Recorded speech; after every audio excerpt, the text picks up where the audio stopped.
آقا سلام بچه، چطورین؟ من آپتینکسی هستم و خوش اومدید به این ویدیو. آپتینکسی این چنل منه. چرا من معروفم مثلا؟ نه من اسیم کن. آره خلاصه آپتینکسی هستم و این ویدیو قراره چیکار؟ اصلا این ویدیو از کل ویدیوهای چنل فرق میکنه. تو زندگی میتونه این چیزی که قراره بهتون یاد بدم شما رو جلو بندازه. چه حالا میخواید تو امتحان تقلب کنی، چه میخوای نمیدونم رفیق پیدا کنی، هر چی هست. ببین اینی که میخوام بهت بگم آن تاپ. چی میخوام بهت بگم آقا؟ چت جی پی تی اصلی، اینا این سایت خودشه، چت جی پی تی اصلی. بذارید ادیت شد اینا chatgpt.com. بذارید ما رو زوم کنم، نگید یه سایت دیگه رفتی برام آوردی فلان اینا. این سایتشه دیگه، چت جی پی تی همین سایت اصلیشه اینها. حالا باز میخوای برو هر جا دوست داری سرچ کن، نگی آقا آپتین دروغ، آقا آپتین نگی آقا این آپتین دروغ است. آره شما اینکه چت جی پی تی رو بیارید بالا، چون با چیز ایران نمیشه واردش شد، آی پی ایران، باید چیکار کنید؟ این آموزش رو من داخل سیستم میتونم بهتون بگم، کنار من با سیستم هستم دیگه. چی کار میکنید دوستان؟ شما اینجا میاید داخل سیستم میزنید وایستید روم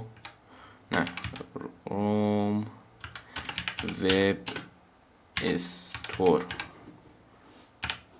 کروم وب استور. این زای چیه؟ خب کروم وب استور و این ایش را افتاد. کروم وب استور، این سایتی که براتون اومده با میکنید. خب و اینجا که این اومد، شما اینجا میزنید این سایت اومد، اون بالا تو سرچ میزنید وی دو تا ای پی ان.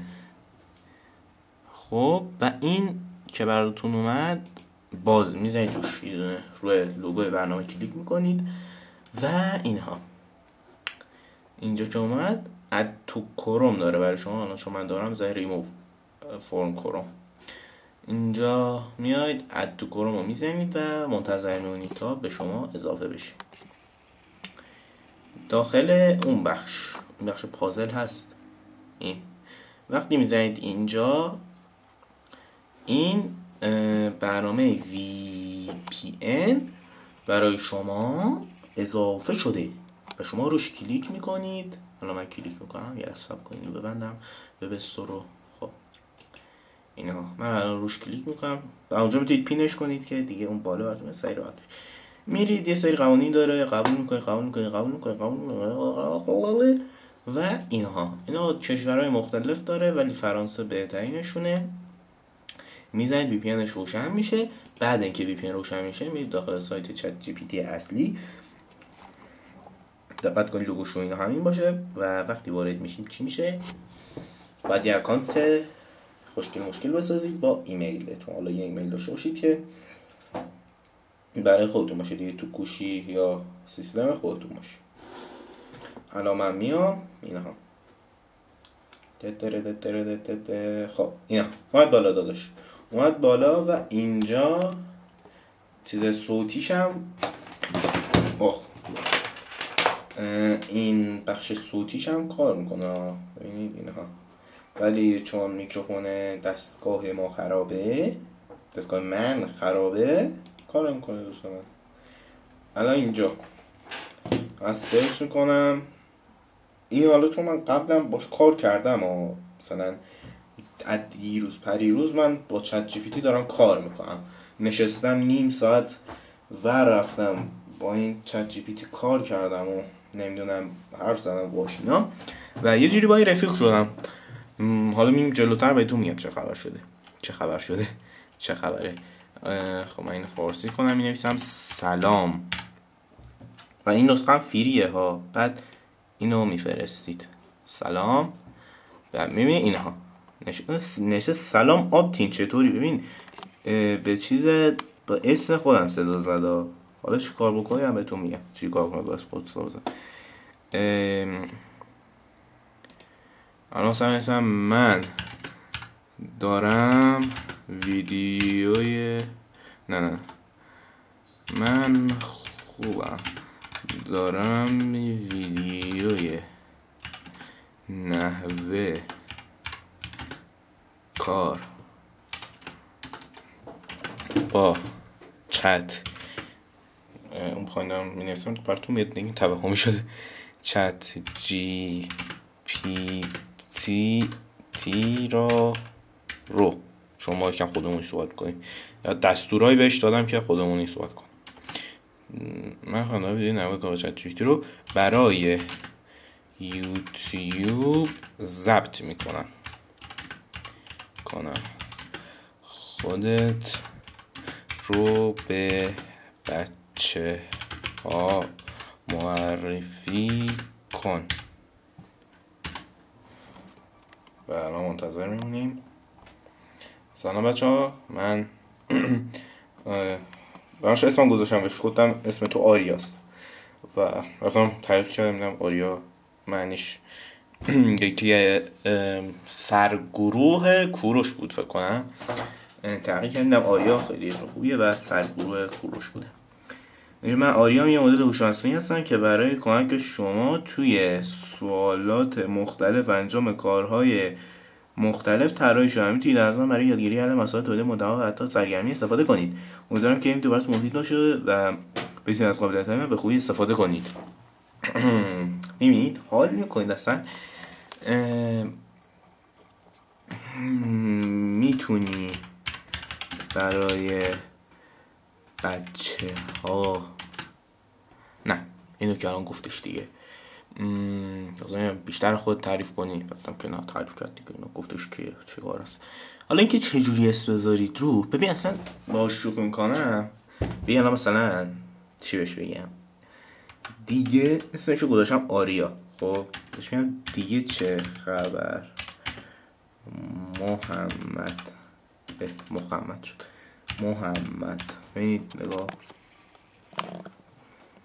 خب الان اینو میفرستم و جوابش رو ببینید. سب کنید تا جواب بده. من خوبه مرسی حسی خودت چه خبر چطور پیش میره ضبط ویدیوت. خب ببین اینجا یه باگ کوچیک داره براش اسم گذاشتم ولی الان اینجا میخوام موششو بگیرم. مگه اسمت آریا نبود؟ چرا محمد رو به عنوان اسم قبول کردی؟ شوخی قبلیم رو یادت رفته؟ خب حالا منتظر جواب میمونیم. فهمیدم شوخی کردی. بله اسم آریا ساعته میتونم آمدم باشم بخواب. این اصلا خدای شوخ طبیعه ولی شوخی قبلی رو فراموش نکردم. فهم خواستم مطمئن شم که دوباره داشتی شوخی میکردی.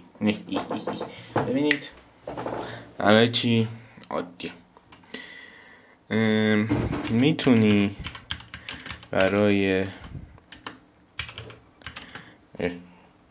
بیننده ها یک جوک خیلی باحال تعریف کنی؟ بالا این چیزش هم درست کنم میشم خودمونی بشه. آریا میتونی برای بیننده یک جوک خیلی باحال تعریف کنی؟ حتما این یکی رو بخون. چی نوشته؟ یه نفر داروخونه داروساز نه خیلی بالا. یک نفر به داروخانه میره و داروساز میپرسه یه دارو برای حافظه ضعیف دارین؟ داروساز جواب میده بله داریم. عالیه. چقدر چه مقدار میخوام بخرم؟ فراموش کردم. و خیلی هم باحال و افام بود. اصلا هم نگید خنده دار نبود. قلبش میشکند بالاخره. اینم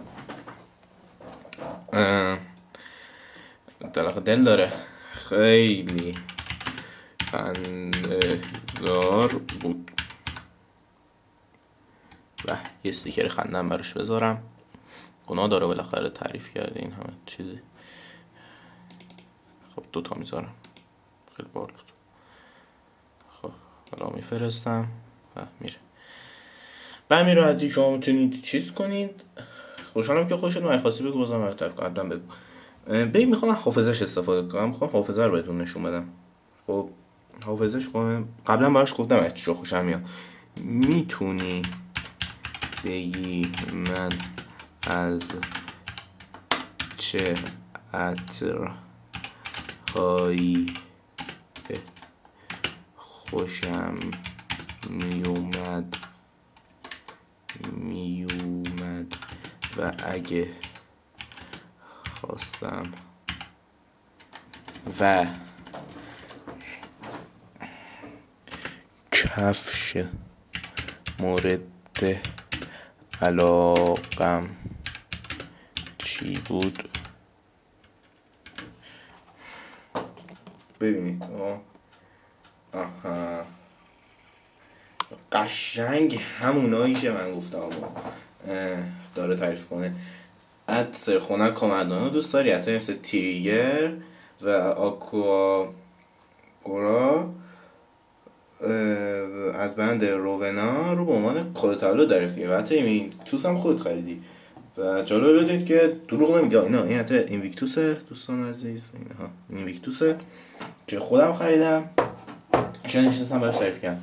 این دوتا هم اینها تریگر از روونا و اینم آکوا پیورا هر چیزی. و حالا میتونم کفش هم براش کدومم که وودو دوست دارم. ولی ببینم چی گفته. نمونه کفش هم برند جردن رو خیلی دوست دارم چون در ایران خرید کفشای اصل این برند سخت است. کفشای فکر این برند رو خریدید چون اصلا در ایران پیدا نمیشه. اگه چیزی رو فراموش کردم یا نیاز به تغییر بود بگو تا یادم بمونه. قشنگ زد تو هدف. میتونی کفش مورد علاقه رو از جردن بگی به عنوان راهنمایی هم میتونم بگم که گفتم موقعی که رفتم خارج کشور میخوام بخرم. ببینم حالا درست میگم نه. حالا وقتی شما هم نمیگیرم الان بعد این سوال دیگه میخوام فقط ببینم که بهتون نشونم چه هوشی داره این بشر. دوان جردن خیلی دوست داره به طور ادامه مدل خاص آدم هست در مدلی که مشخص نمی‌کنه قصد خواهد یعنی 11 جردن 4 رو قبول کردم درست گفت. جردن 1 و ایر جردن 11 نگفتم. من